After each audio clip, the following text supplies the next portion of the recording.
Hi viewers, welcome to Telugu wallet. Rebel star Prabhas అయితే ఈ పేరుకు పెద్దగా పరిచయం అనేది అవసరం లేదనుకోండి. అయితే అంతలా బడా హీరో సుదీర్ఘ కాలంగా టాలీవుడ్ లో ఈ మధ్య కాలంలో పాన్ ఇండియా రేంజ్ లో కూడా హవాని చూపిస్తున్నాడు.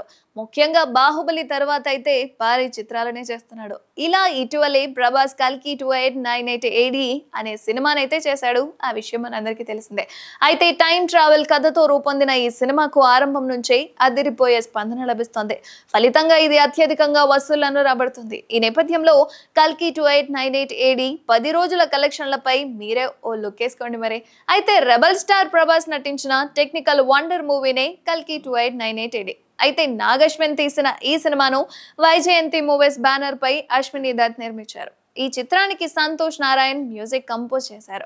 ఈ భారీ చిత్రంలో దీపికా పదుకొన్ అయితే హీరోగా నటించింది. అలాగే అమితాబ్ బచ్చన్, కమల్ హాసన్, దిశా పటానీలు కూడా కీలక పాత్రలో నటించారు. ప్రభాస్ హీరోగా చేసిన కల్కి 2898 AD మూవీకి నైజాంలో అయితే ఏకంగా 65 కోట్లు, సీడెడ్ లో అయితే 27 కోట్లు, ఆంధ్రప్రదేశ్ లో 76 కోట్లతో కలిపి తెలుగులో అయితే మొత్తం కలిపి 168 కోట్లు బిజినెస్ అయింది. అలాగే కర్ణాటకలో 25 కోట్లు, తమిళనాడులో 16 కోట్లు, రెస్ట్ ఆఫ్ ఇండియా ప్లస్ హిందీలో అయితే 85 కోట్లు, కేరళలో 6 కోట్లు, ఓవర్సీస్ లో 70 కోట్లతో కలిపి టోటల్ గా 370 కోట్ల బిజినెస్ అయింది. నాగశ్విన్ దర్శకత్వంలో ప్రభాస్ హీరోగా నటించిన కల్కి 2898 AD సినిమాకు 10వ రోజు రెస్పాన్స్ అయితే మరింతగా పెరిగిపోయింది. ఫలితంగా ఈ చిత్రం ఆంధ్రప్రదేశ్, తెలంగాణలో కలిపి 6 కోట్ల వరకు షేర్ రాబట్టింది. వరల్డ్ వైడ్ గా అన్ని ఏరియాలను కలుపుకొని 20 కోట్లు వసూలు చేసుకుంది.